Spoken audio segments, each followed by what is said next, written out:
dia. Eu conheci o nazismo com 5 anos, no dia em que elementos da SA jogaram um paralelepípedo na pequena vitrine da lojinha do meu pai.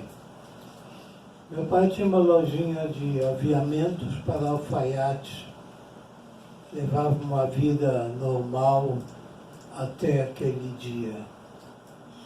Poucos dias depois, nós fugimos da Alemanha, onde eu e meus irmãos nascemos, sem ser alemães, porque nossos pais eram poloneses, então nós éramos filhos de poloneses e herdamos essa nacionalidade. Eu vim para o Brasil como polonês, apesar de nunca ter pisado no chão da Polônia.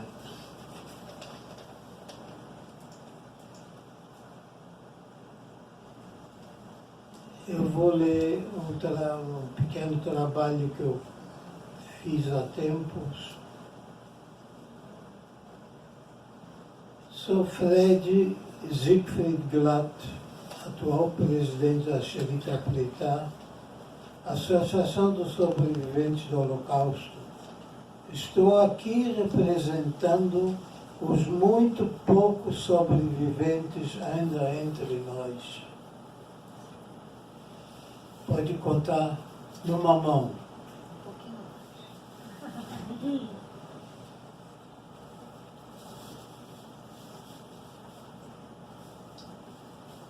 Há um ditado que diz que o tempo faz esquecer. Isto se aplica a tudo, menos à lembrança do Holocausto. O Holocausto deixou revolta contra as barbáries cometidas e saudade de nossos entes queridos que pereceram nele. Os métodos racistas e discriminatórios culminaram na solução final e foram assassinados 6 milhões de pessoas, dos quais 1,5 milhão de crianças, só pelo fato de serem judeus. Nunca antes na história da humanidade aconteceu um fato semelhante ao da construção de fábricas de morte. Os nazistas, com seus ajudantes, construíram campos de extermínio onde, com alta tecnologia, os judeus eram asfixiados nas câmaras de gás e depois queimados em fornos crematórios.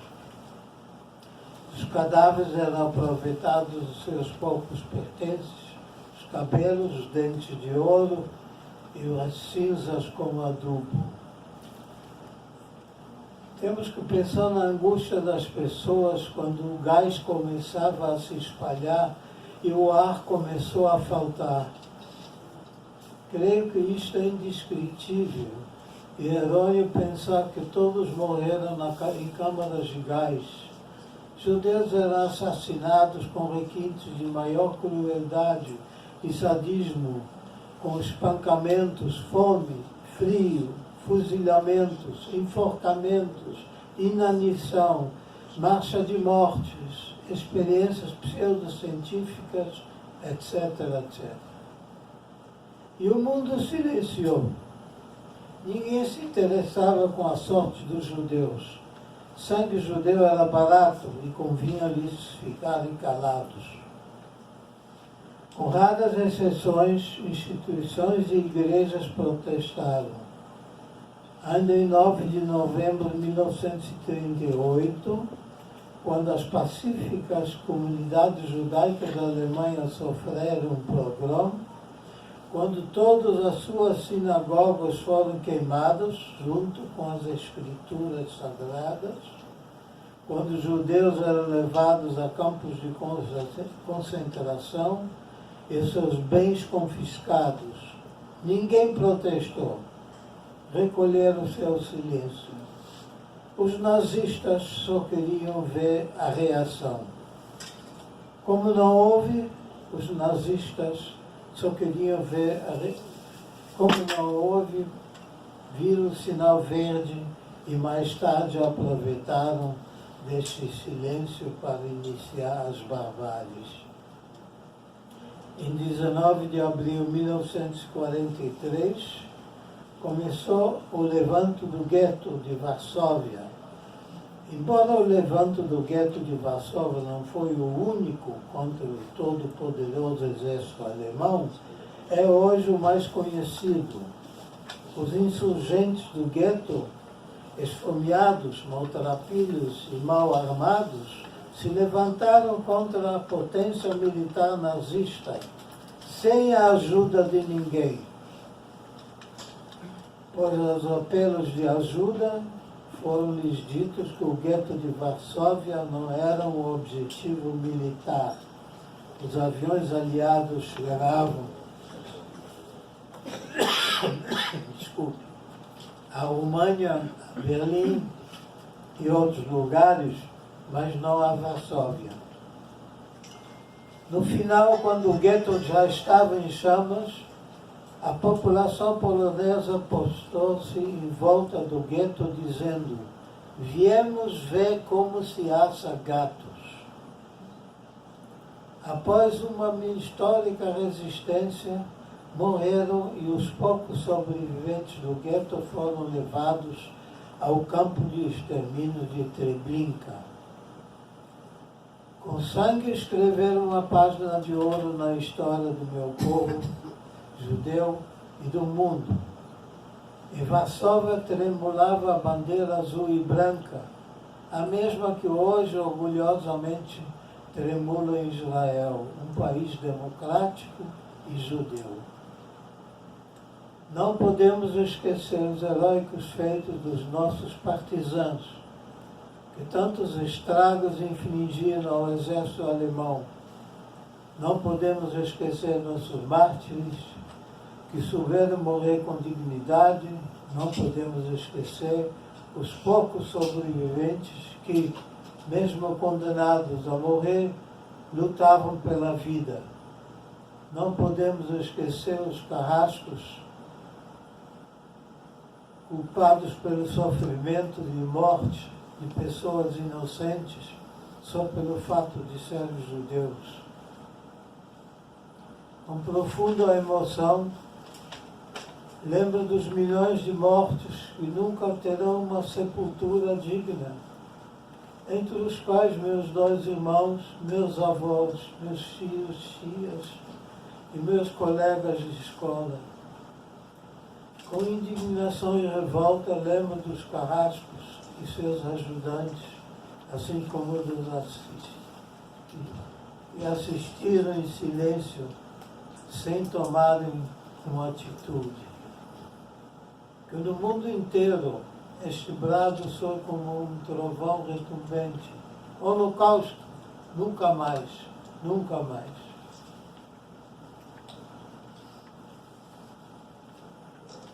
Eu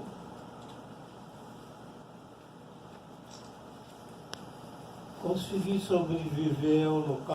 Infelizmente, meus dois irmãos, meus avós, meus colegas de classe, de escola, não conseguiram. Tive a felicidade de vir por esse país acolhedor, o Brasil, onde eu refiz minha vida, onde eu casei com a Beth, minha esposa. Tivemos 3 filhos brasileiros, 6 netos também brasileiros, uma bisneta e um bisneto a caminho.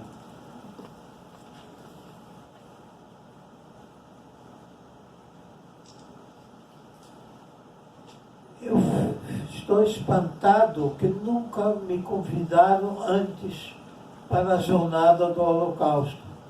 Essa é a primeira vez. Passado.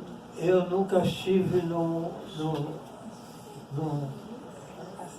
Não, nunca estive. passado nós tivemos a honra de contar com esta mesma mesa de abertura no Museu Histórico Nacional.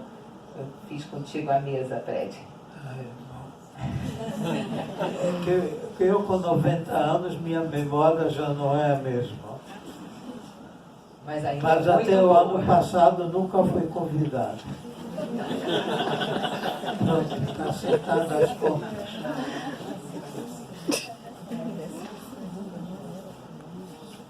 Eu estou vendo aqui entre os presentes bons amigos meus, meu colega de Benebrit, o Dr. Jaime Gudel, o professor, muito meu amigo, o meu amigo Jaime Christoph, o resto são amigos, mas não conheço. Queria um pouquinho de água, esse copo não é meu.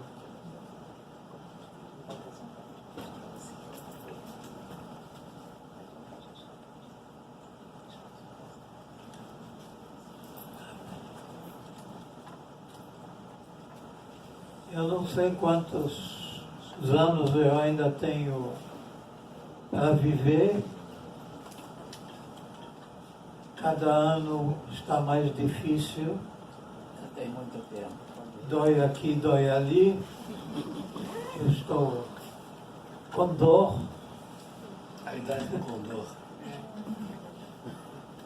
Eu tenho 2 próteses nas pernas, eu ando com dificuldade. Subir escada para mim é um sacrifício. Obrigado.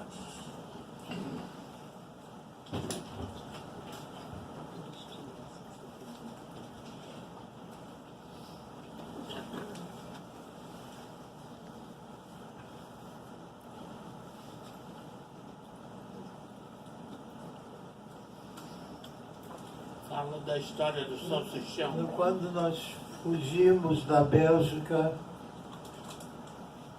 no trem de carga, que minha mãe, meus avós e eu estivemos, meus 2 irmãos foram pelas estradas pequenas de bicicleta, porque eles estavam com 19 e 21 anos, era a idade militar, e podiam ser presos, pensando que eram soldados alemães a paisano, uma vez que a documentação deles demonstrava que eles nasceram na Alemanha, como eu. Eu tenho uma cicatriz na minha perna direita, que é um estilhaço, uma bomba. Eu tenho muitos estilhaços na minha memória, na minha cabeça. Eu tenho pesadelos até hoje, do tempo da guerra.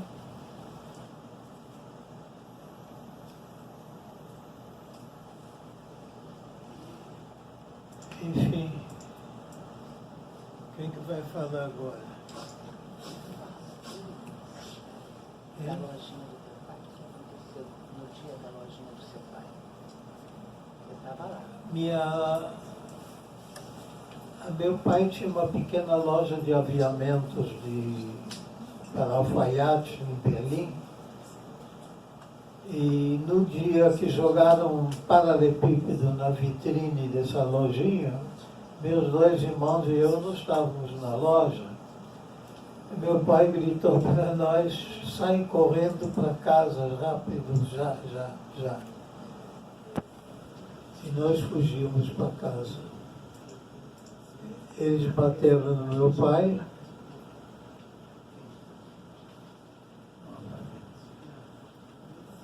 Era covardia, era um homem só, contra meia dúzia de nazistas.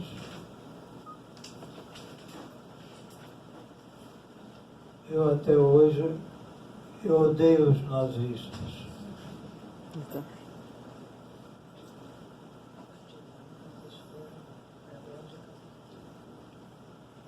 nós fugimos para a Bélgica por causa disso. Meu pai ficou sem o ganha-pão de um dia para o outro. Na Bélgica eu fui para um colégio judaico, onde aprendi a falar flamengo, aprendi a falar hebraico. Depois, mais tarde, eu aprendi a falar francês. E pela vida aprendi a falar 8 línguas.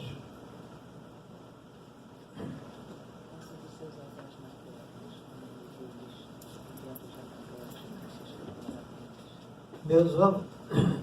Obrigado.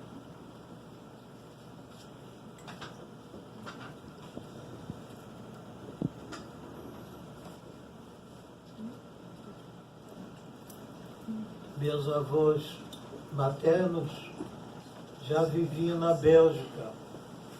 Meu avô tinha uma pequena loja numa esquina, que metade era papelaria e a outra metade era tabacaria, onde vendia cigarros, charutos, tabaco.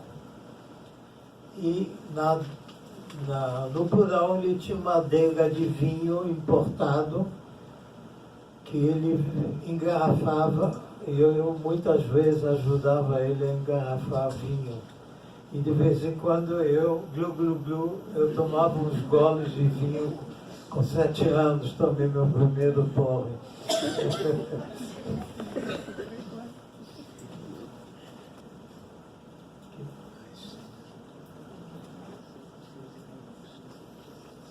Meus 2 irmãos, com 19 e 21 anos, receberam uma convocação para ir trabalhar na Alemanha, mas era um engodo. Eles foram colocados num trem de gado e levados para o campo de extermínio de Auschwitz, onde eles já foram assassinados. Meus avós, meu avô com 78 anos, minha avó com 75, os dois já bem no fim da vida, eles saíram da Bélgica no 12º transporte e foram assassinados em Auschwitz. Meus irmãos saíram no 3º transporte. Eu tive muita sorte. Não fui pego. Eu fui o único que tive que trabalhar, porque minha mãe também não trabalhava mais, não podia. Eu arranjei um serviço de vender jornal na rua, substituí um senhor de idade no quiosque de jornais, para ele ir para casa tomar seu lanche. Enquanto ele foi para casa, eu ficava no quiosque, tomando conta. Além disso, eu de noite trabalhava numa fábrica de pilhas elétricas, que eram vendidas no mercado negro, porque todo mundo andava com uma lanterna de mão, porque era blackout completo, não tinha luz nenhuma na rua. E quando tinha uma janela iluminada por uma fresta de uma cortina que não fechou direito, a patrulha alemã atirava nessa janela.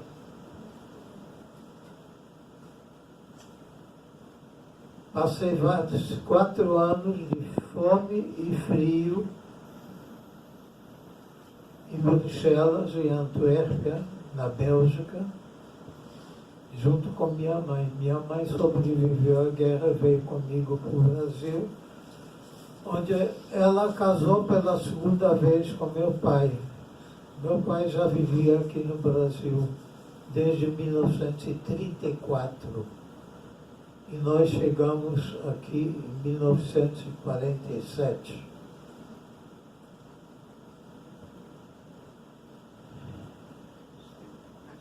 Eu escrevi um livro onde eu conto a minha história. roubaram a minha infância, que de fato minha infância foi roubada, não tive infância.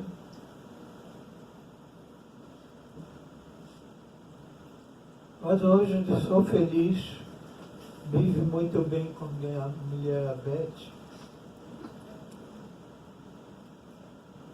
Gosto muito dos meus 3 filhos, gosto mais ainda dos meus netos e a minha bisnetinha, que é um doce. E tem um garotinho a caminho, está na barriga da minha filha. Vamos ver o que vai dar.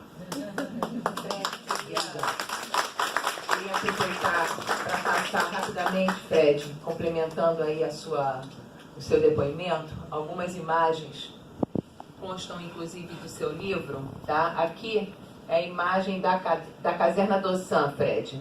Essa é a caserna d'Ossã, na cidade de Mechelen, que é uma cidadezinha que fica entre Antuérpia e Bruxelas.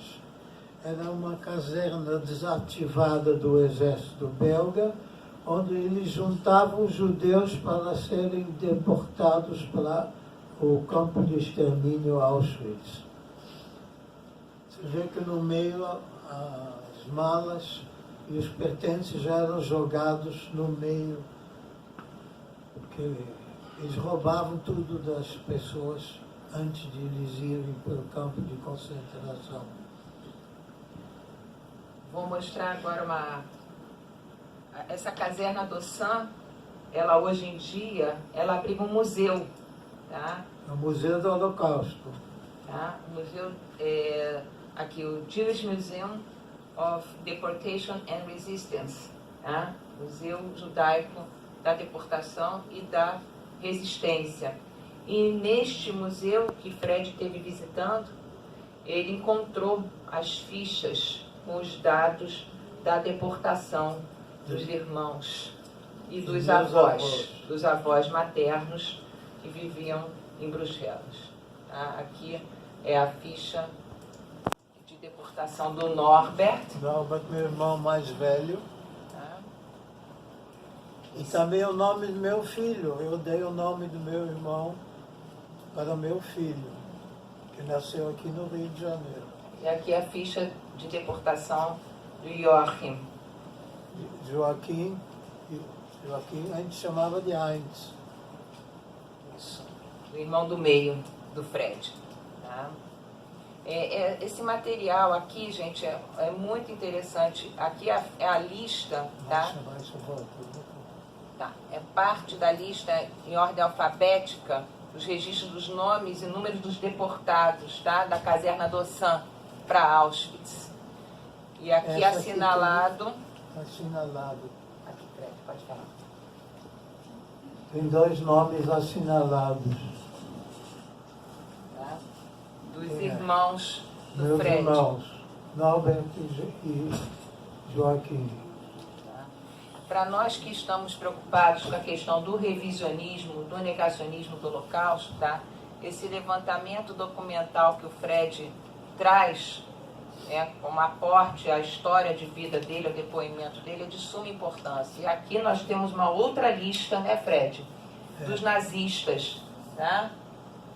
Os próprios nazistas registrando, nós sabemos, eles não conseguiram registrar todas as pessoas assassinadas, mas muitas foram registradas, tá? E aqui, novamente, os irmãos da lista dos nazistas de deportação de Mechelen para Auschwitz, os irmãos do Fred.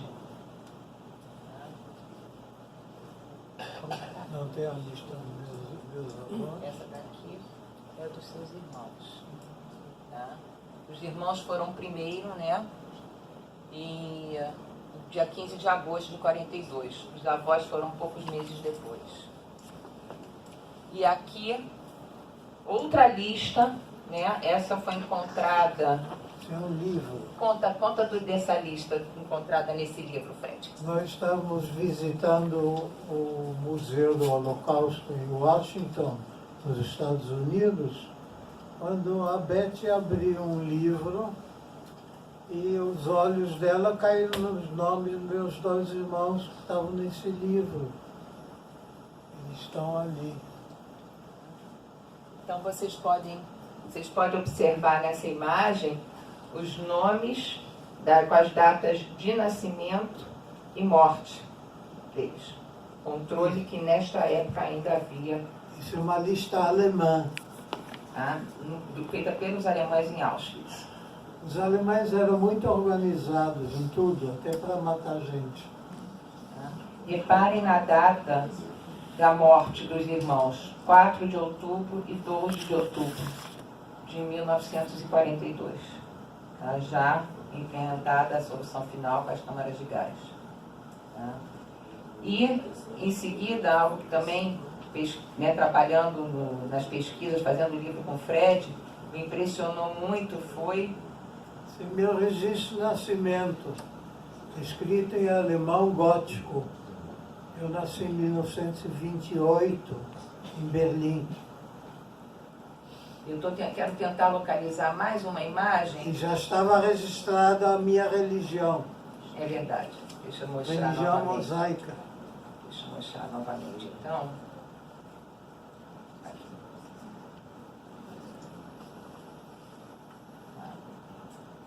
Siegfried Glatt, né? Aqui, né, Fred? Religião Judaica, mosaica. mosaica. E, por último, eu queria partilhar com vocês. Peraí, você passou um retrato. É verdade, passei porque eu não sei se vai dar tempo da gente mostrar tudo. Pode falar. Isso é o último prédio de apartamento onde nós moramos. Nós morávamos ilegalmente ali, clandestinamente, no segundo andar, sem registro na prefeitura, e desse endereço é que nós viemos para o Brasil, em 47. A gente teria muito mais coisa para mostrar, né, Fred? Que, então, como você fala, está no livro. Eu gostaria só de partilhar, dentro dessa questão dos registros, dessas listagens, tá? Que vocês puderam acompanhar o registro nazista dos... Esse é o castelo onde eu estive escondido os últimos 9 meses, de 1944. Em janeiro de 44, Fred foi... Em dezembro de 43, últimos dias de 43, até setembro de 1944, quando as tropas americanas ultrapassaram nossa aldeia. Eu não vi soldados americanos, mas eles ultrapassaram essa região e nós ficamos libertados. No dia seguinte eu peguei minha mochila e fugi de lá e voltei para Bruxelas para ver se minha mãe tinha sobrevivido. Cheguei na esquina, assobiei o nosso assobio, aí minha mãe mexeu 3 vezes com a cortina, que era o sinal que tudo estava bem, que eu podia subir. Ressaltando que todo esse tempo que o Fred trabalhou, né, Fred, para ajudar a sobreviver... Eu trabalhei... E vocês não usavam a estrela amarela para esconder? Eu usei, meus irmãos não usaram, eles foram deportados.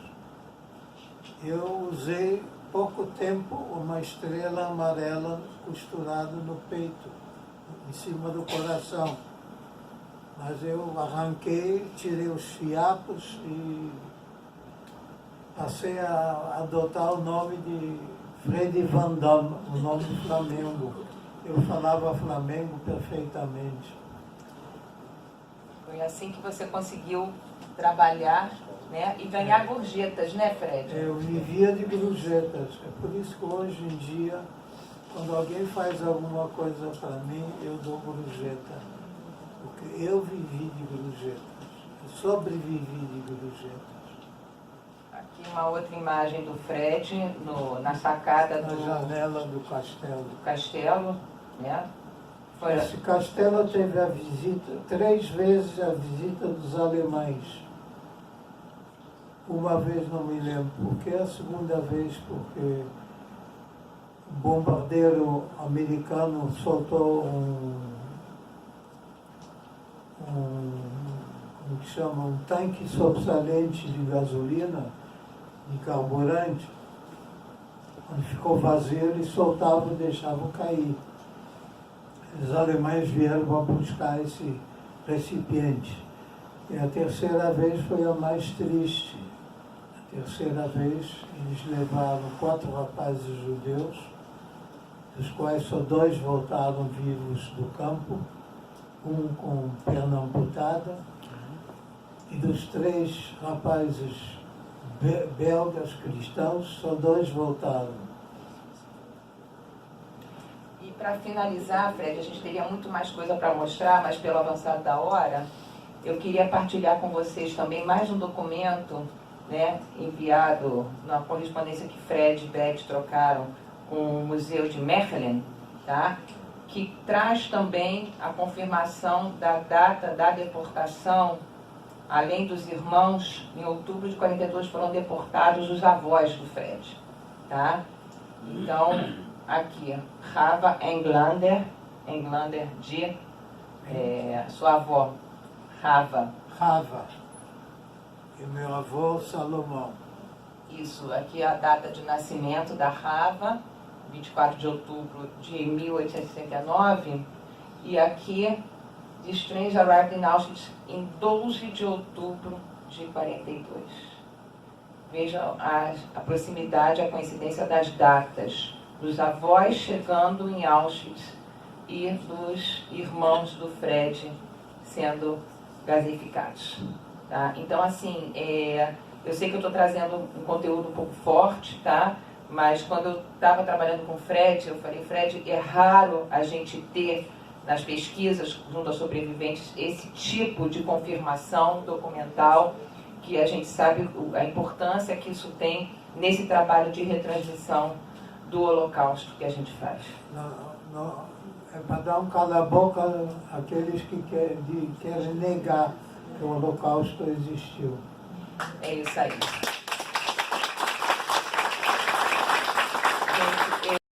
Para o nosso querido amigo Jorge Trebler, também sobrevivente do Holocausto. Jorge Trebler, que também nos traz algumas imagens para ilustrar o depoimento que ele vai nos dar. Eu vou estar aqui assessorando, tá, Jorge? E eu conheci o Jorge, eu conheci os pais do Jorge, que eram meus amigos. Ele era muito pequenininho ainda. Olha o pequenininho ali, ó. Muito pequenininho. Essas são as lembranças da origem É do uma Jorge. fotografia rara da Rússia. A minha irmã, com 3 anos mais velha que eu. E é uma fotografia que realmente me traz lembranças. Antes de tudo, eu queria cumprimentar os professores. Um bom dia para vocês. Bom dia. Eu fico emocionado cada vez que eu ouço alguém que depõe, como o Fred, uma vida atribulada, uma vida difícil, porque vocês podem ouvir, mas não fazem ideia o que é sobreviver a uma guerra.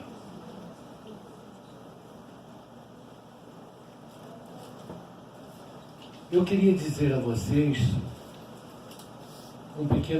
queria falar um pequeno preâmbulo para que vocês possam entender como as coisas aconteceram. Meu nome é Jorge Trebler, eu nasci em Varsóvia, Polônia, em abril de 1939. Em setembro de 1939, houve a famosa Blitzkrieg, a invasão alemã em Varsóvia. Nesse ponto, eu queria voltar um pouco atrás e contar para vocês pequenos detalhes que são muito importantes para que vocês possam entender como as coisas aconteceram.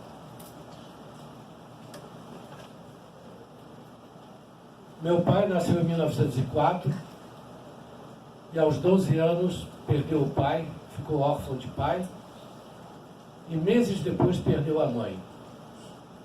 E assim como órfão, ele ficou morando com a irmã dele, que o educou. A irmã casada, dona de uma loja de chapelaria, que era uma coisa muito importante na cidade. Ele, ao crescer, ele viu os dons artísticos que tinha e acabou a Escola de Belas Artes, em Varsóvia, se tornando um ótimo pintor, cuja especialidade era retratista. E era escultor também. Mais tarde, além dos estudos, ele acabou o Conservatório de Música, se tornando um ótimo e exímio violinista. Eu estou contando isso porque isso tudo ajudou à sobrevivência. Minha mãe, nascida em 1906, uma família muito religiosa judaica,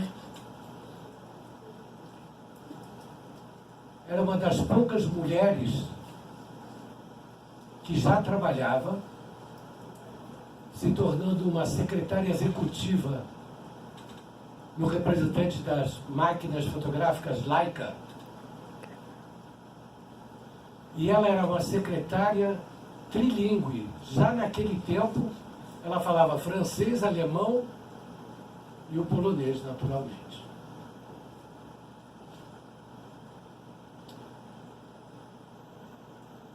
Papai sempre era ligado à juventude judaica. E graças a isso, tempos depois que eles se casaram, se conheceram, nasceu a minha irmã, Blanche, em 1936.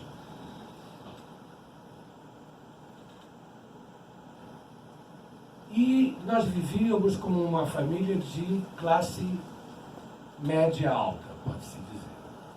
Nós tínhamos uma casa de campo. Quando eu nasci, eu tinha uma babá.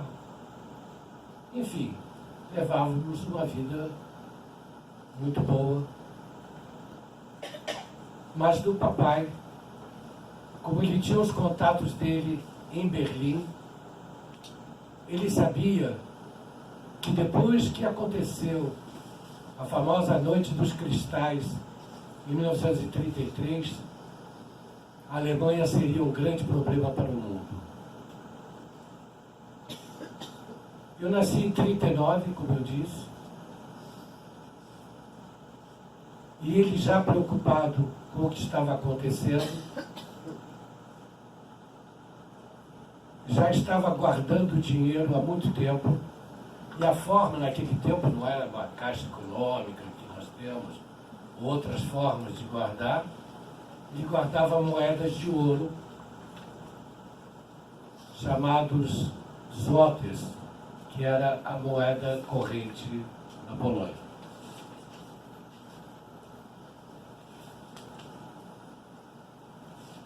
Quando estourou a guerra, ele na cabeça dele já estava preparado que teríamos que fugir.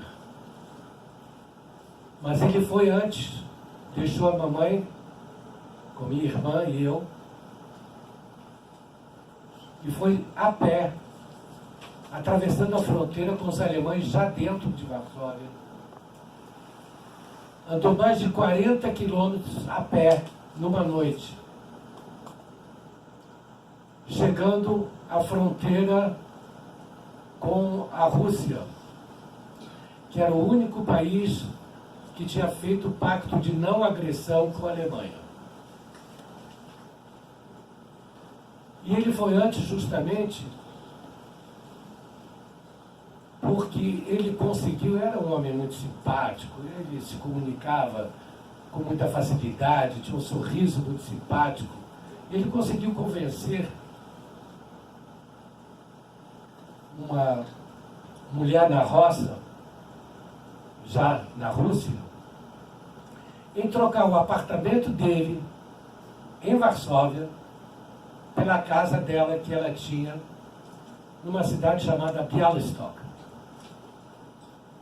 Eu vou encurtar a história, porque na realidade ele conseguiu conhecê-la, ela chegou em Varsóvia com ele, ele voltou para a Varsóvia ocupada, ela logicamente se encantou com o apartamento, que papai contava para mim, era um apartamento com móveis brancos, naquele tempo, imagina, móveis brancos. Ela se encantou, minha mãe fez as malas, não podia levar mala. Então o que ela fez? No carrinho do bebê aqui, ela colocou embaixo algumas moedas, papai já tinha ido na frente, de novo atravessou a fronteira a pé, porque ali já era perigoso, já pegavam jovens, tanto judeus como poloneses, para trabalhos forçados. E vocês não imaginam a coragem da minha mãe. Essa mulher, de uma energia fantástica, tipo mignon, baixinha, pele rosada, empurrando o carrinho de bebê, ao lado minha irmã segurando na alça, atravessando a fronteira já com o alemão ali, não deixando passar, mas ele viu uma mulher sem bagagens, sem malas. Ele não poderia nem pensar que seria uma fugitiva. Devia ser uma moradora da região. E ela atravessou a fronteira, pegou um trem e encontrou meu pai já na cidade de Bialystok. E ali nós ficamos durante um ano. E mais ou menos no período de um ano, acabou o pacto de não agressão entre a Rússia e a Alemanha. E aí, num instante, papai fez os pacotes que poderia fazer e começamos a fugir em direção do interior da Rússia. Enquanto ele tinha algum dinheiro, logicamente, a sobrevivência era relativamente fácil. Mas a guerra entre a Alemanha e a Rússia foi se desenvolvendo com uma velocidade tremenda. E nós conseguimos, entrando cada vez mais para dentro da Ásia. Eu queria te pedir a gentileza, justamente, antes disso.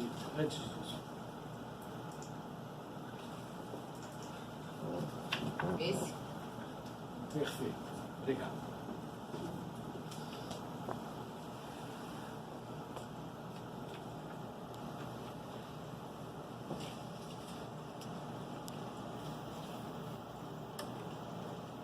A única forma de viajar pela Rússia e pela Ásia era de trem.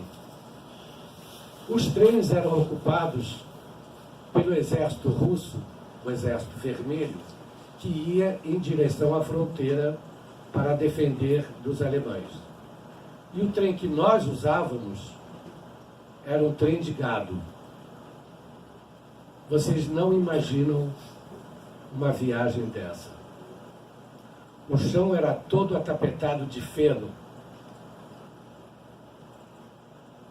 Havia uma pequena divisão, separada por uma cortina velha, onde era o banheiro, dentro do vagão. 2 elevações de cada lado, com pequena janela de mais ou menos 30 centímetros, que por ali tinha que se respirar. Um frio que vocês não têm ideia. Ali o frio variava, durante o verão, de 40 graus a 40 graus abaixo de zero no inverno. Então, quando eu abria a janela por necessidade, para se respirar, o frio entrava. Fechava-se a janela, o cheiro era insuportável.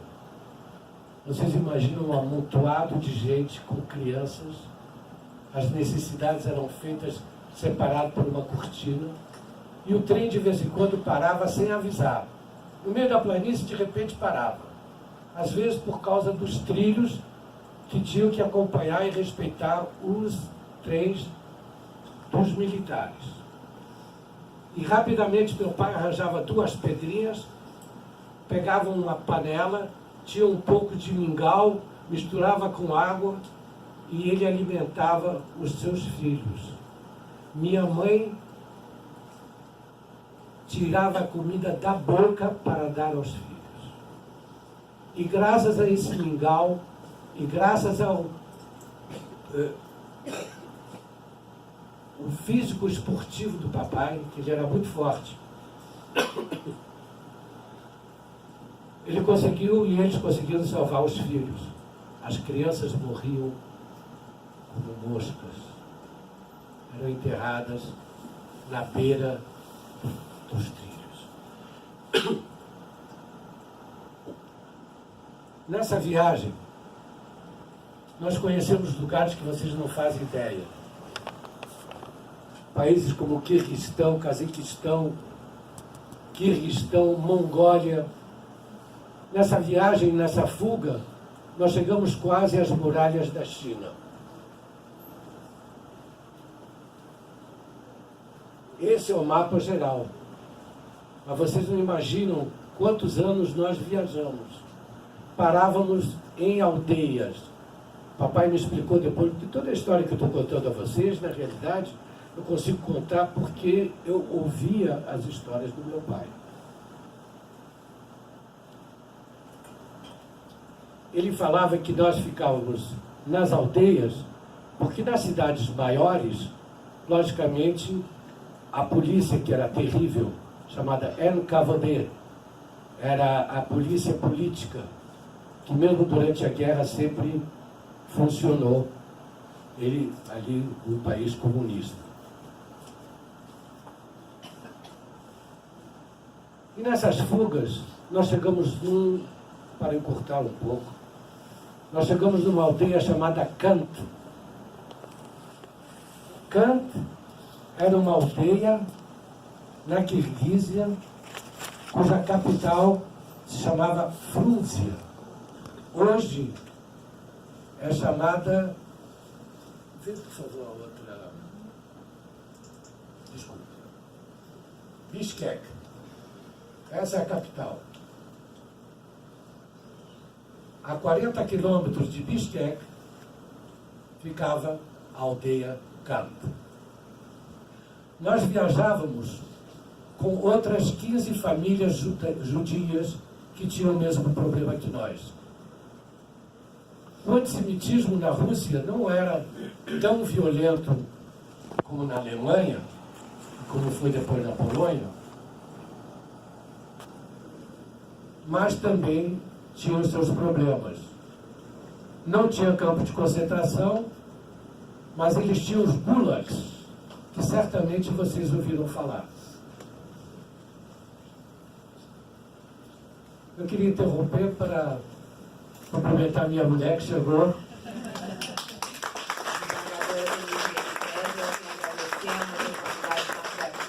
Jornada na Escola de Magistratura do Estado do Rio de Janeiro. Obrigada, Denise.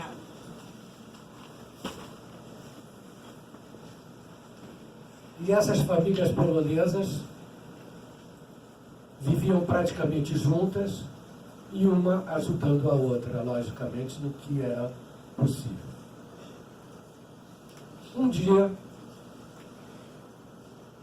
chegou um comissário da polícia,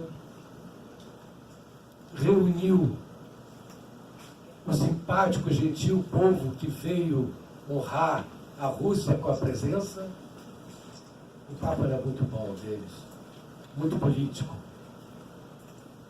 convidando para que conhecessem a cidade de Frunze, porque o Alto Comissariado queria conhecê-los. E assim eles fizeram, foram até Frunze, foram recebidos pelo Alto Comissariado, e era um comissário que ficava sentado numa mesa alta, e o povo ali sendo apresentado, sejam bem-vindos, o que nós pudermos fazer por vocês, estaremos prontos para ajudá-los. E queria também convidá-los para que vocês se naturalizassem russos. Aí aquele orgulho, eu não quero, a guerra vai acabar, quero voltar. E o outro, não tem problema, tal, tal. O senhor aí, o senhor quer se naturalizar? Quero. Então, por favor, pode trazer seus documentos. Os documentos. E o senhor? Não, nós não vamos nos naturalizar, porque inclusive a guerra deve acabar, nós temos a nossa família ainda na Polônia. Documentos. Botava numa outra gaveta ao lado. E assim cada um apresentou seus documentos. Vocês voltem amanhã e nós vamos conversar a respeito.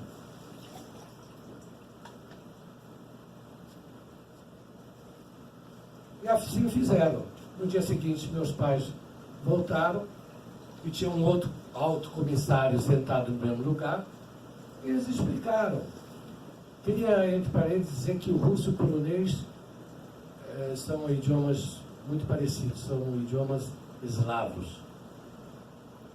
Mas com esse tempo que já tínhamos ficado na Rússia, meus pais já falavam muito bem o russo. E o senhor, o que eu posso atender? Não, que nós tivemos ontem, deixamos o passaporte aqui. Como assim? Não, ele está na gaveta. Aqui não tem nada. E vocês não têm documentos? Um minutinho. Chamou o policial, deixa eles aí de lado. Vocês estão presos porque não têm documentos. Mas nós temos filhos, não dentro. Então vocês voltam lá, resolvem e vocês dois estão presos. Queria dizer para vocês que essa prisão política, na realidade, depois eles descobriram que era uma forma de ter trabalhadores escravos. Por quê? Era tempo justamente de colher e plantar batatas, beterrabas, que eram as comidas, digamos, básicas da Rússia. E eles largaram os dois filhos com amigos e foram para a prisão. Logicamente, nós ficamos numa casa separados. A Blanche, que é o nome da minha irmã, e eu, Blanca, em polonês.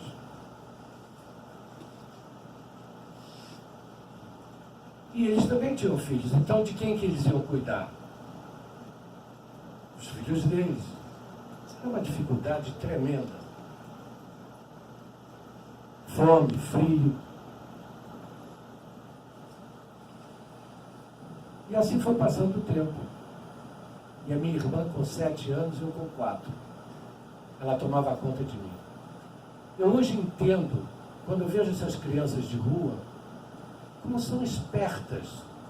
São crianças com 4, 5, 7 anos que falam e se comportam de uma maneira muito mais adulta. E foi o que aconteceu. Minha irmã era muito mais adulta do que 7 anos. E ela descobriu que mascando asfalto, betume, ficávamos com os dentes pretos. E passava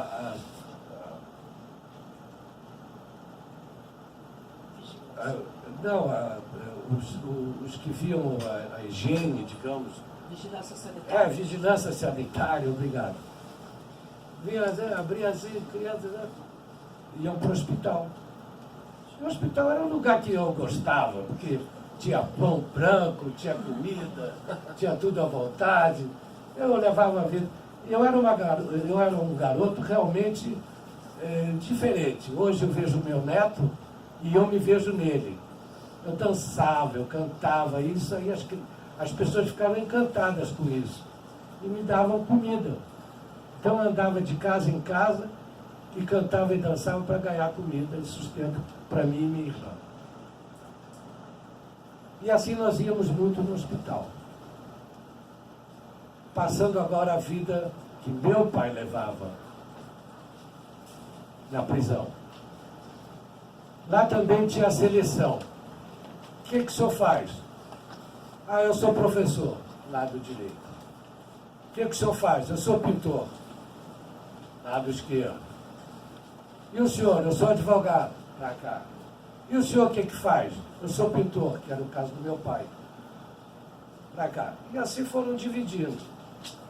Infelizmente, os professores e os advogados, secretários e etc., secretário, como era o caso da minha mãe, foi a pior escolha. Porque eles realmente passaram a ter um trabalho escravo muito difícil. A minha mãe, com aquela pele rosada, as mãos delicadas, em pouco tempo já tinha sardas no rosto, as mãos ficaram também com a pele estragada pelo frio, pelo sol que batia. Meu pai já era outra coisa. Foi chamado, o senhor é pintor, senhor? Olha, nós temos aqui a necessidade de pintor, o senhor vai fazer o seguinte, aqui umas placas de madeira, o senhor vai desenhar uma caveira com os ossos assim, e tem que escrever perigo, eletricidade. Porque as cercas que estavam em torno do campo de concentração eram todas eletrificadas. Ele, com a simpatia dele também, além de pintar os quadros, essas madeiras, ele fez amizade com o cozinheiro e ele se tratava muito bem. Enquanto que os outros que foram à outra seleção também morriam de frio e de fome, que era o caso da minha mãe. Uma vida muito difícil, só que ele também conseguiu fazer uns pacotinhos e com a gentileza e a simpatia dele, conseguiu que esses pacotinhos atravessassem para o lado da prisão das mulheres. As madeiras iam acabando, o trabalho ia acabando, e ele se preocupava com isso. Um dia ele pediu para ser atendido pelo coronel do campo e falou com ele o seguinte: olha, o senhor sabe, eu sou pintor, mas a minha especialidade é retratista. O senhor não quer que eu faça um quadro bonito? Senhor? O russo, olha, é como o Itu, né? Tudo é enorme, tudo grande. Eles gostam de... Ah, não tem dúvida. Sim, mas eu, para isso, eu preciso comprar tintas, preciso comprar pincéis. E como é? Bom, tem que ir até a capital, até a Frunze. Um minutinho. Chamou um soldado. Bota a tua arma aqui na mesa. O soldado botou. Você é o responsável pelo prisioneiro Simão. Você vai levar ele até Frunze, onde ele vai comprar tintas e pincéis. Essa arma é para te mostrar que você é o responsável por ele. Se você não voltar com ele, você está morto. No dia seguinte, 4h30 da manhã, eles saíram da prisão. E a saída era um caminho estreito e dos dois lados uma vala com um riacho que passava. E eles andando, o soldado atrás dele com o revólver. De repente, meu pai ouviu um barulho, ele olha para trás e o soldado tinha caído dentro do riacho. E ele, como eu falei antes, muito forte, chegou e puxou e salvou o soldado. Nessa altura, eles continuaram a caminhar e o soldado viu que não havia mais necessidade do revólver. Eles entraram no trem, já o dia amanhecendo, sentados um em frente ao outro, e o papai perguntou: você tem família? Tenho. Tem filhos? Tenho. Eu tenho um filho. E o papai falou: eu tenho dois. Uma menina e um menino. E eles estão na aldeia, no Canto, você conhece. Canto era como, digamos, ir para Teresópolis e Magé. Seria entre Teresópolis, para vocês terem uma ideia. ia fundo. Ele, com aquela simpatia dele, conseguiu convencer. O soldado tinha postado a foto, ele falou dos filhos. Podia dar uma paradinha com o trem. É uma questão de pouco tempo para que ele pudesse rever os filhos. E conseguiu convencer, já pela gentileza que tinham feito. E eles desceram em Canto e papai foi diretamente à casa dos amigos. E onde está Jorge? Onde está Blanca? Estão no hospital. Estão no hospital? O que é? Estão doentes? Não! A Blanca, ela sabe que... Um minutinho. Ricardo, pode chegar aqui. Desculpa. A Blanca, ela descobriu que botando asfalto, os dentes ficam pretos. E a saúde pública, né, levou eles para o hospital. Ali embaixo. Aí mostrou a direção do hospital. E ele foi com um soldado acompanhado. Chegaram lá, um portão enorme. E ele bateu na porta. Era um portão de madeira grande. Bateu um sininho. Abriu aquela portinhola pequenininha. Apareceu uma freira. E ele falou: eu gostaria de visitar os meus filhos que estão aí. Hoje é segunda-feira. Domingo que é dia de visita. Mas a senhora está vendo, eu estou aqui acompanhado com um soldado. Eu sou um preso político. Queria ver se a senhora poderia pelo menos ajudar. Qual o nome do seu filho? Meu filho se chama Yuri. Yuri! Pajasta! Ela falando para ele. Então, ele é amigo de todo mundo, ele canta, ele dança, ele come muito, viu? Não tem problema. Aí chegaram no corredor, tinha um banco assim, do lado, papai sentou com o soldado e mandaram me chamar. Apareceu uma figurinha desse tamanho assim, com um camisolão branco arrastando pelo chão, e as mangas também passando, completamente careca, porque cortava, raspava o cabelo por causa de pulgas, uma barriga desse tamanho. Eu cheguei ali, não tinha conversa. Papai, o que trouxe para eu comer? Ele já prevenido, ele comprou, antes de chegar lá no hospital, comprou uma garrafa meio litro de leite e um pão que ele tinha comprado separado para mim. Eu sentei no joelho dele e não tinha conversa, acabei com aquilo num minuto. Aí o papai conversando, como é que você está, e aonde está a Blanche? A Blanca? A Blanca está do outro lado, era do outro lado do corredor. Eu tinha acabado a comida, não tinha mais conversa, não interessava mais. E a toda hora passava um médico, uma enfermeira, uma freira, Yuri, Yuri, todo mundo cumprimentar. Eu era realmente conhecido. E ele com o soldado foi do outro lado. E sentaram, mesma coisa, um banco que tinha assim. Sentaram lá, mandaram chamar a Blanca.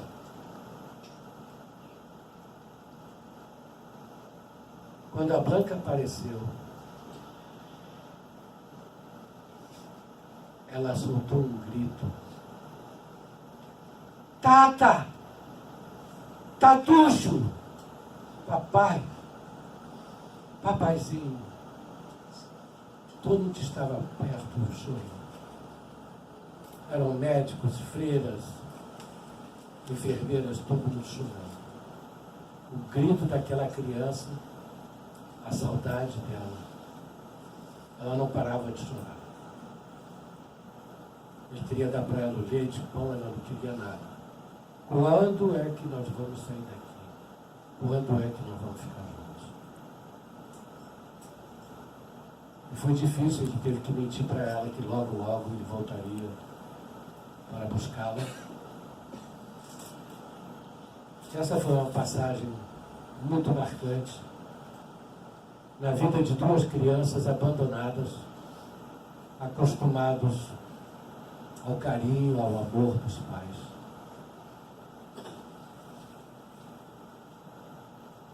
Um ano depois, logicamente eles não podiam ficar ad eterno presos. Meus pais foram soltos. Imediatamente saímos para outros lugares, continuando a fuga. E agora eu vou resumir um pouco. A guerra acabou em 1945. 20 milhões de russos morreram. Das 20 mil famílias que saíram da Polônia pelo mesmo caminho, só 500 famílias voltaram.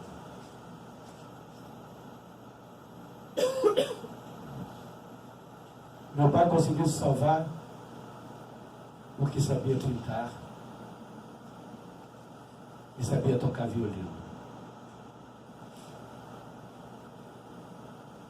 Minha mãe conseguiu se salvar por os pacotinhos que conseguia mandar para ela. E a forma dele conseguir sobreviver. Eu acho que ele, sendo órfão e tendo que ser independente desde os 12 a 13 anos, é que ajudou justamente a forma dele conseguir se salvar. Em 1945,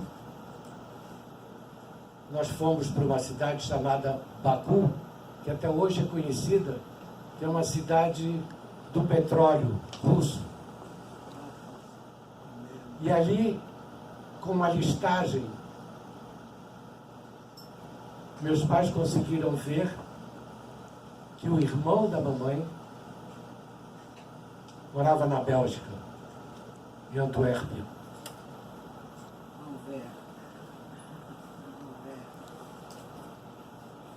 E ele, quando chegou em Antuérpia, primeiro nós passamos numa cidade chamada Breslau, na Polônia, depois se tornou alemã, com a invasão, onde morava minha tia, Francis.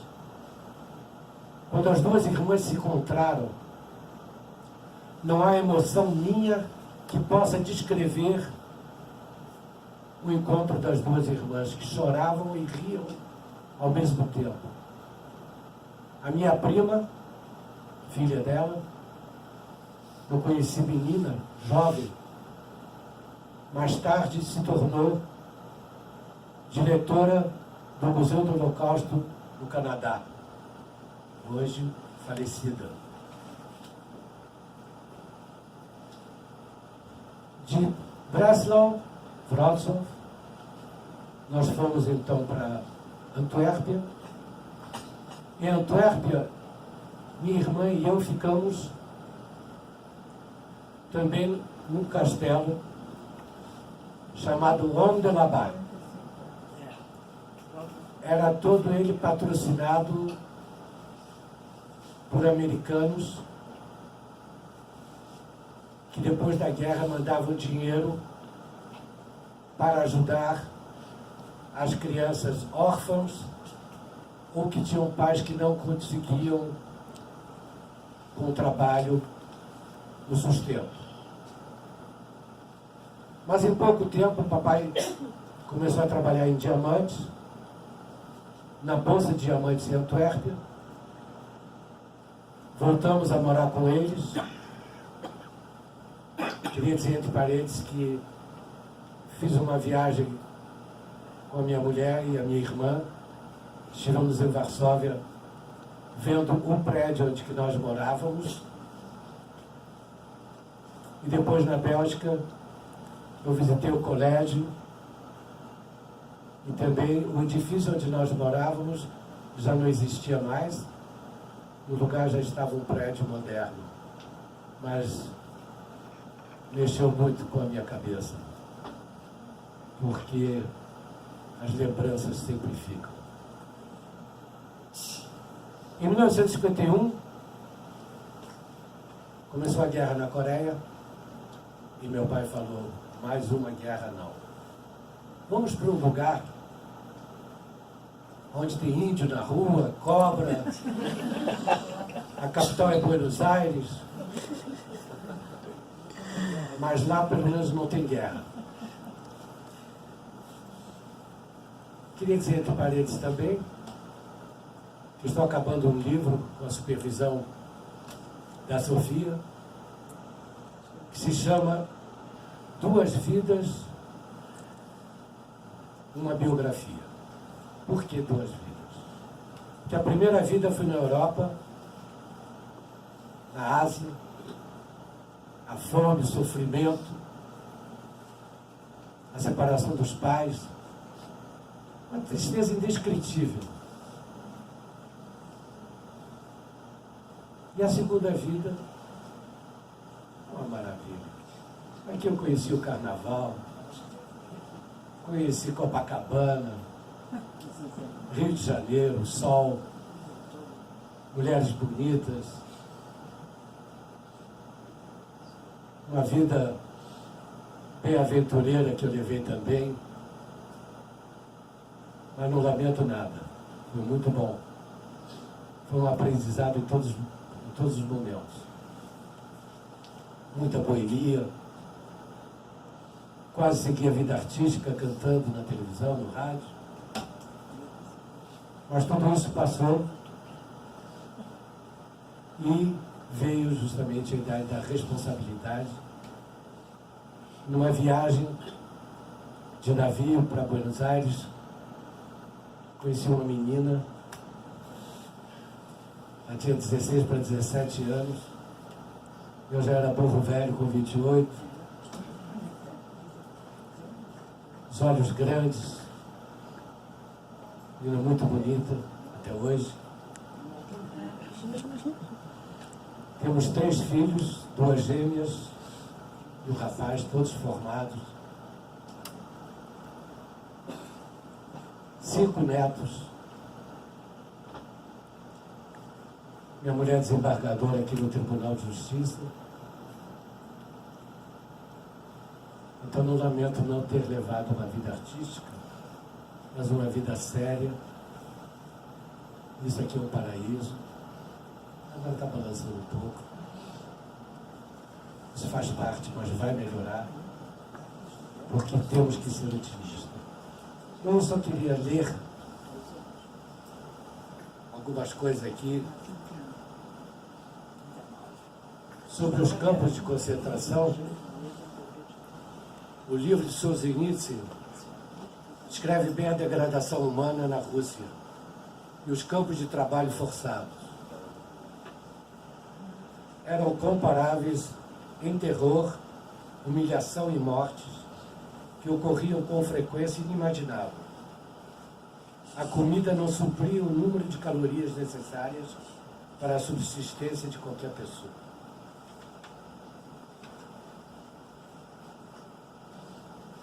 Isso tudo, logicamente, está escrito no livro.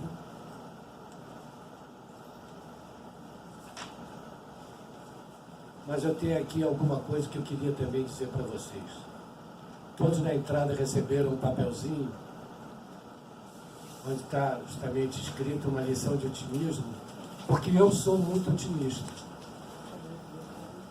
E no fim vocês devem ter visto que eu ganhei a medalha Pedro Ernesto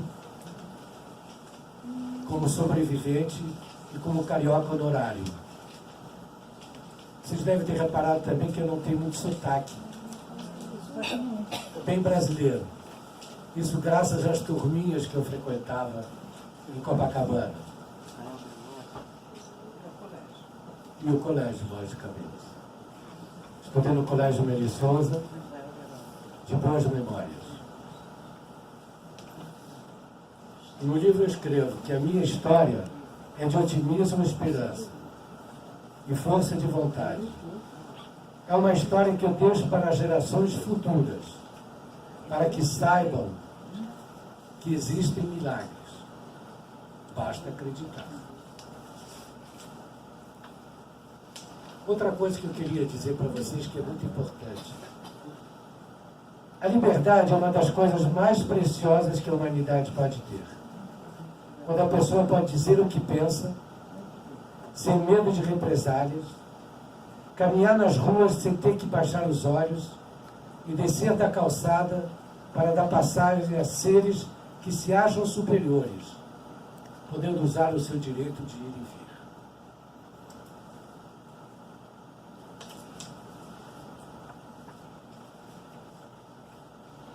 E, finalmente, palavras da minha mulher que eu inseri também no livro.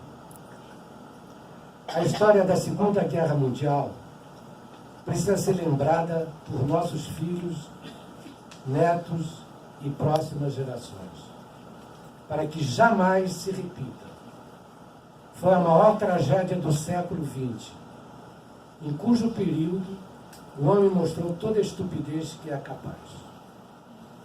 E, finalmente, eu queria lembrar um amigo que faleceu, que todos aqui, o Beneperito conhecem, Roberto também conheceu, chamado Alexander Lax. E ele finalizava sempre as palestras dele dizendo: Holocausto, nunca mais.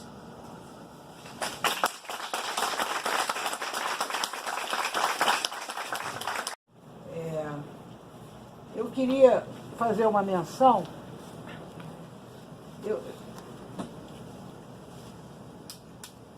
Oi, obrigado. Eu queria fazer uma menção sobre a importância desse depoimento público e que foi realmente propiciado pela Emerge e coordenado pela grande professora Sofia Levi, que realmente é uma empreendedora dos direitos humanos com foco no Holocausto. Jorge, a gente tem se visto por aí, inclusive, eu estava comentando aqui com a Denise, que tem um livro do Israel Beloc, em que nós aparecemos. Eu apareço como Marcos Nordal, você como Melo Souza. Então, professora Sofia, nós já estamos aqui sendo objeto da história, né, Jorge? Que coisa! E eu sou Strozenberg por aquisição, e a família dos meus filhos, a vovó Ana e o vovô Maurício Strozenberg, vieram da Antuérpia. Então, como esses caminhos... Conheceu a vovó Ana, que está no livro do Fábio Koifman. Então, Sofia, Denise, queridos colegas sobreviventes, do qual eu me insiro. Meu terceiro casamento foi com Marek Melamed, que sobreviveu nessa campanha da Polônia para a Rússia, nascendo em Omsk, pode ser? Acho que em Omsk. São muitas histórias que precisam ser contadas. E eu agradeço a oportunidade de ouvir e prometo a vocês colaborar em tudo que for possível para que essa história seja resgatada. A do Marek, a do Jorge, a da minha mãe, que na verdade é a minha história, é a história dos meus filhos. Então eu queria só agradecer, pedir desculpas que eu cheguei um pouco atrasada, mas eu queria prestigiar a Denise, a Emerge, ao Jorge e principalmente a Sofia. Muito obrigada. Obrigada. Rafael, você pode vir até aqui? Posso. Já falar perante um público de professores, porque tem um significado muito especial. Mas antes disso, acho que a gente deve respirar fundo após esse imenso e agradável e informativo da nossa desembargadora querida e mudarmos página. Eu estava pensando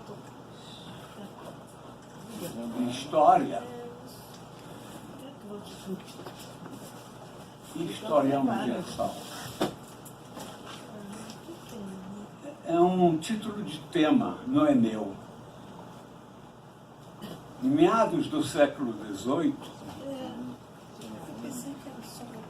o maior poeta alemão, Friedrich Schiller, então o maior poeta da Europa, muito admirado e querido, inclusive autor da famosa Ode à Alegria, que é o quarto movimento da Nona Sinfonia de Beethoven, foi convidado pela Universidade de Weimar a dar um curso. E todos esperavam, naturalmente, um curso sobre poesia. Grande poeta que era, mas eu também era um filósofo. Mantinha conversas permanentes com Goethe. Todo mundo ficou espantado quando ele anunciou o título do curso que ele ia dar. Ele ia dar um curso sobre história universal, denominado textualmente: por que estudar a história universal? Foi um curso longo, não vai ser longo hoje.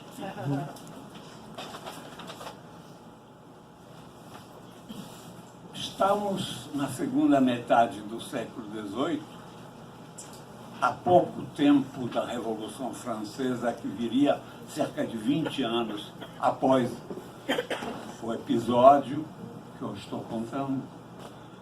Schiller tinha lido Voltaire, Jean-Jacques Rousseau, conhecia os enciclopedistas, estava inquieto, porque na época os direitos humanos se chamavam as liberdades humanas. O grande tema era a liberdade, tanto assim que a Revolução Francesa, na sua frase de símbolo, a primeira palavra é liberdade. As liberdades da época eram muito restritas, até as aspirações, tanto assim que os direitos humanos promulgados na Revolução Francesa se referem droit de l'homme, direitos do homem. Não estavam contemplados todos que hoje, no século XX, nos preocupam. Não só a mulher. Nós temos outros direitos adquiridos. Temos o direito da criança, que não parece, mas é recente. O século passado não conhecia a criança como sujeito. Então, essa mensagem pretende ser otimista. Avançamos, conquistamos e adquirimos direitos com luta. Essa luta é permanente do ser humano.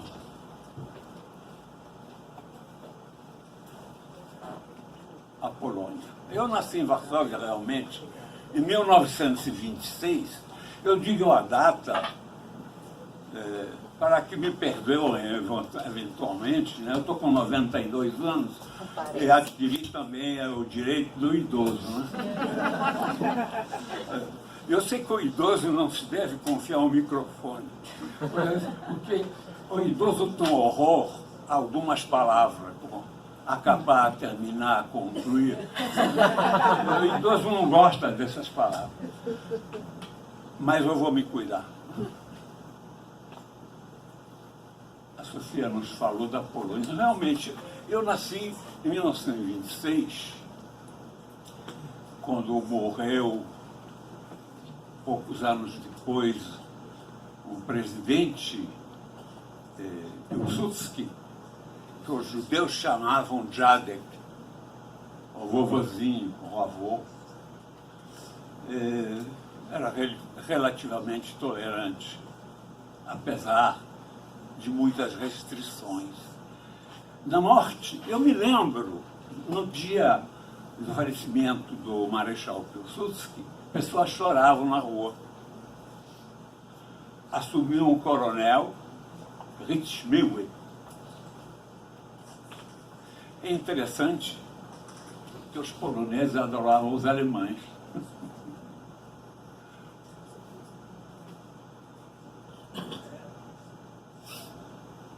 A história da Polônia é muito conturbada há muito tempo.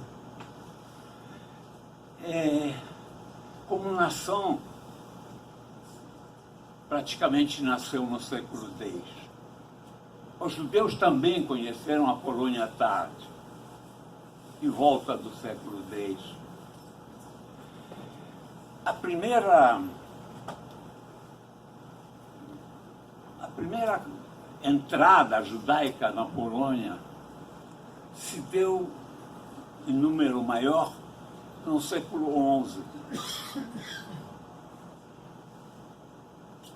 quando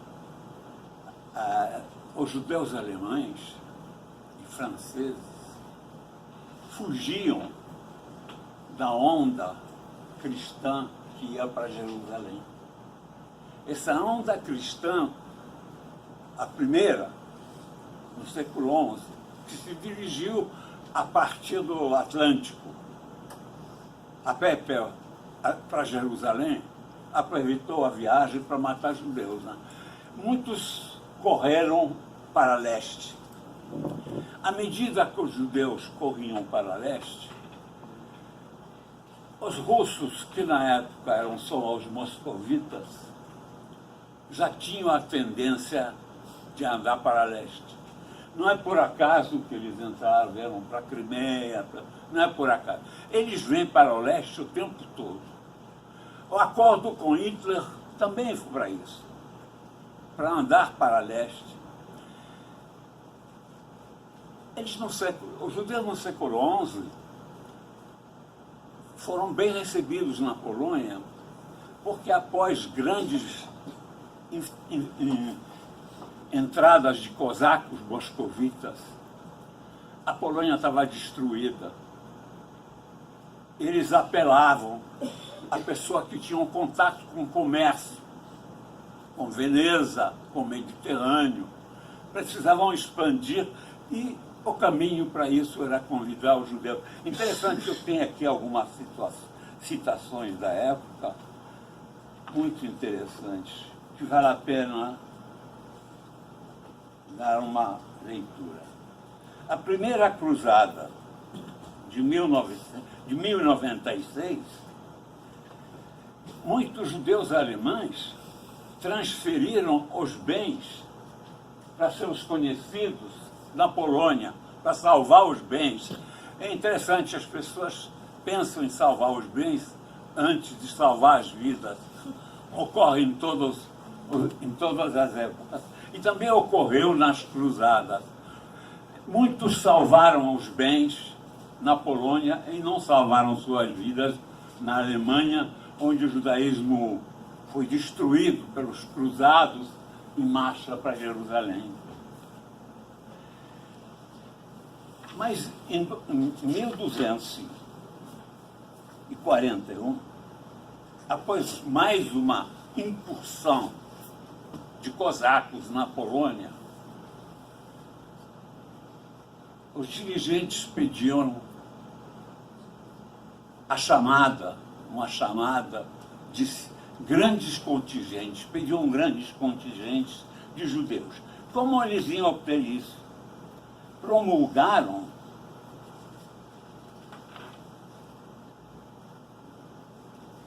um nome que ainda é conhecido hoje, que é o nome Poniatowski, que foi o signatário dos direitos dos judeus na Polônia. Em 47 artigos, ele enumerava os direitos que ele outorgava aos judeus na Polônia. 1241. São 47 artigos. Vou ler alguns por acaso. Os judeus são livres para comprar e vender qualquer coisa, bem como tocar o pão, como os cristãos. E todos aqueles que lhe dificultar pagarão uma multa. Não queremos que pessoa alguma se atreva a forçar um judeu a resgatar os penhores em dias feriados para ele. Esses são 2 dos 47 artigos, bem detalhados. 1241. Porém, eu estou citando isso porque isso tem uma similitude e dá compreensão para o que está acontecendo agora. Em 1946, o Sinodo de Wrocław, reunido em 1267, aqueles direitos foi em 41. Logo, em 1267, o Sinodo de Wrocław, sob liderança do legado papal Guido, proclamou: por serem as terras da Polônia uma nova aquisição para o corpo da cristandade, portanto, mais facilmente sujeitas a superstições e a moral depravada que espalham os judeus nela, nós ordenamos aos judeus que habitam esta província de Gniezno a deixaram de viver entre os cristãos. Foi 25 anos depois de Poniatowski dar esses direitos. É interessante, através dos séculos, esse vai e vem de tolerância e matança que se perpetua. Da famosa, terrível invasão de Khmelnytsky, Khmelnytsky é a mesma coisa. São os tártaros vindo para leste. Destruíam tudo e os judeus eram mortos. Mas já tinham o Khmelnytsky e seu grupo grandes visões políticas. Foi no século XVII, mas não eram ingênuos. Então, mandou Khmelnytsky 600 espadachins contra essa nobre congregação polonesa e lhe sugere de ajudar destruindo as comunidades judaicas. Os poloneses, então, não tinham nada especificamente contra os judeus, mas prontamente colocaram que ajudaria em toda a sua força e vigor, não tanto por seu amor aos cossacos, mas por causa do seu ódio aos judeus. Quando os alemães entraram na Polônia, os poloneses ajudaram, já não tanto por amor aos alemães, mas porque odiavam os judeus. Ben-Gurion disse que os poloneses beberam ao antissemitismo com leite das crianças, com leite da mãe. Não foi com leite da mãe, não. Foi na palavra dos padres. Em todas as missas, de manhã, de tarde, de noite, quantas tivesse por dia, era repetido o grande crime cometido por judeus que mataram Cristo, que bebem, precisam do leite das crianças para fazer o pão ázido. Isso através dos séculos. Mas não vou decepcionar a Sofia. Em janeiro deste ano, foi promulgada uma lei, mas não foi a única. Eu trouxe aí um recorte aqui, para não pensar que a direita fascista do atual governo polonês só quer matar judeus, só quer destruir judeus. Poloneses, do Globo, 3 de julho. Poloneses condenam reformas da justiça. Esse mesmo governo resolveu o seguinte: aposentar todos os juízes de todas as categorias com mais de 60 anos. Era 50% dos juízes poloneses. Inclusive a presidente do Supremo. Houve um episódio que a presidente, com 67 anos, mas com 8 anos de mandato, lá uma data de 8 anos de presidente do Supremo, entrou, como se diz, no peito, né? Forçando os policiais que estavam na porta, disse que ele era presidente daquela casa. Mas a decisão que nos interessa foi igual às outras que nós temos ao longo dos séculos. Proibir estudar. Quando Schiller deu um curso, por que estudar a história universal? Porque a história é uma matéria científica. A história não é uma questão de opiniões. Nós podemos discordar sobre qualquer assunto opinativo, mas sobre a data da assinatura da Lei Áurea não podemos discutir, discordar. Os fatos históricos não são matéria de discussão.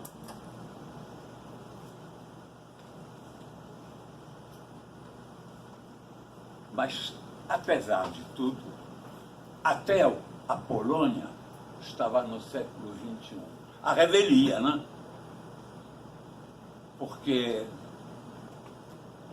era muito desagradável esse governo estar no século XXI.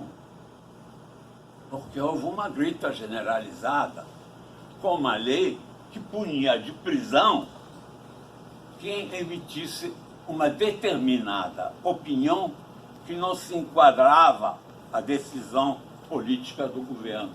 Então houve uma grita. Mas não foi a grita que foi... Eu tenho aqui o nome da figura. Como é o nome dele? O presidente da Polônia, Dworczyk, Michał Dworczyk, foi para os Estados Unidos naquela época. E esse cowboy moderno lá, tão detestado, presidente dos Estados Unidos, não o recebeu. A Polônia, como vários outros países, não podem sobreviver, como o Irã também não pode sobreviver sem a beneficência do governo americano, do poderio americano. E o Dworczyk voltou para a Polônia e propôs uma modificação nessa lei, um abrandamento. O abrandamento consistia em retirar a criminalização. Não era uma benfeitoria total, porque ficava a ameaça do poderio governamental processar por milhões que quisesse qualquer que não lhe agradasse em termos de opinião. Mas esse recuo foi votado em 2 horas, por maioria absoluta. É uma espécie de satisfação, porque aqui tem um tercios, que aqui não é tercios, é primos, que é o Estado de Israel. É um tercios que fica entre a cruz e a espada, não é assim que se diz, porque a Polônia, o governo polonês, precisa estar ligado aos Estados europeus. Precisa ter liberdade de comércio absoluto com os Estados Unidos. Mas Israel precisa de amigos, porque não tem muitos. Essa circunstância fez com que o governo polonês mandasse uma delegação para Israel e Netanyahu assinou uma espécie de entendimento. Não foi um acordo, porque não foi votado, não foi apresentado no Knesset, foi um entendimento, mas um entendimento tão suficiente que o governo polonês o fez traduzir em 5 línguas e publicar em toda a imprensa europeia para mostrar que Israel não está zangado e que a lei do forma, da maneira como ficou, podia ser satisfatória. Essa história desse último capítulo, o mais recente, que esse entendimento é do mês passado, a modificação da lei é de abril, a lei entrou em vigor em fevereiro,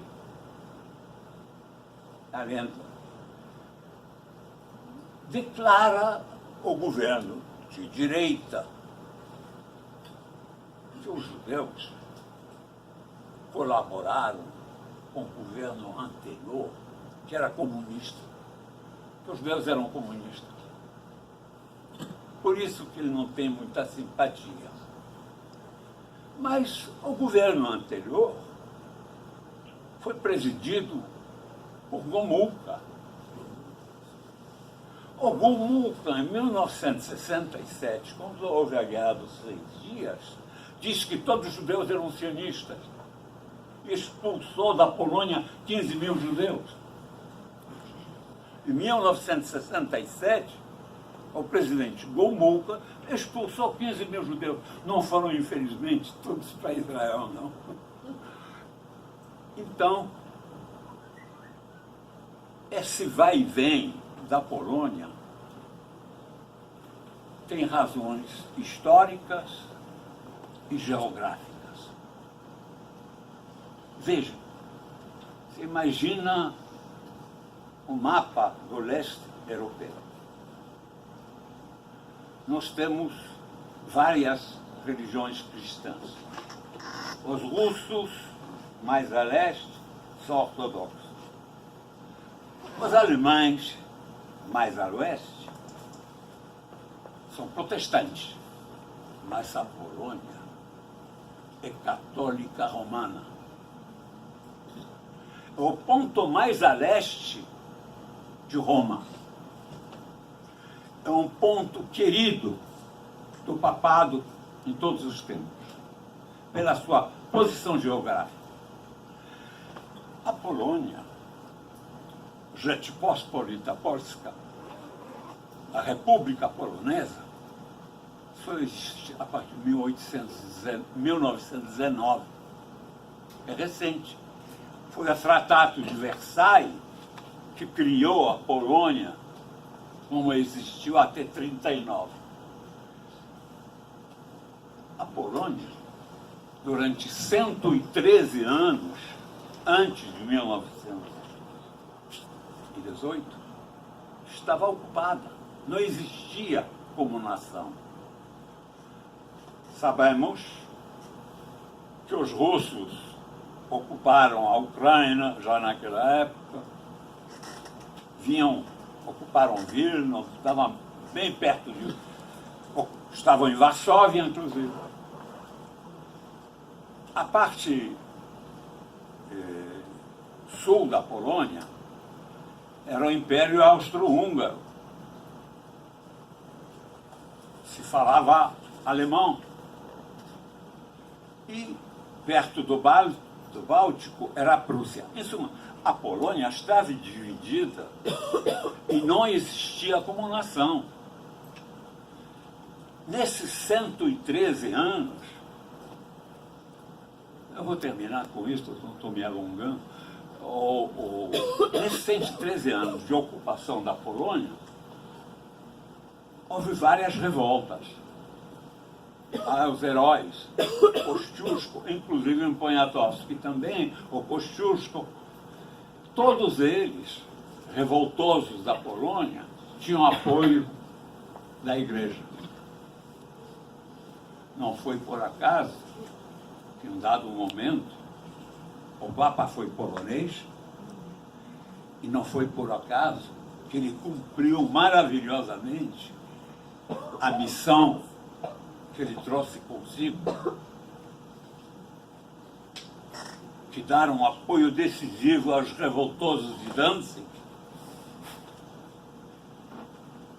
e dar a força definitiva para uma relativa democratização da Polônia. Então, a história da Polônia é uma história tão conturbada como a maioria dos países centro-europeus, mas com alguns complicadores.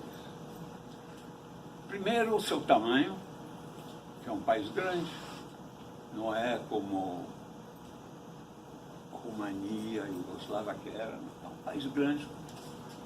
Sempre, já em 1939, tinha quase 40 milhões de habitantes.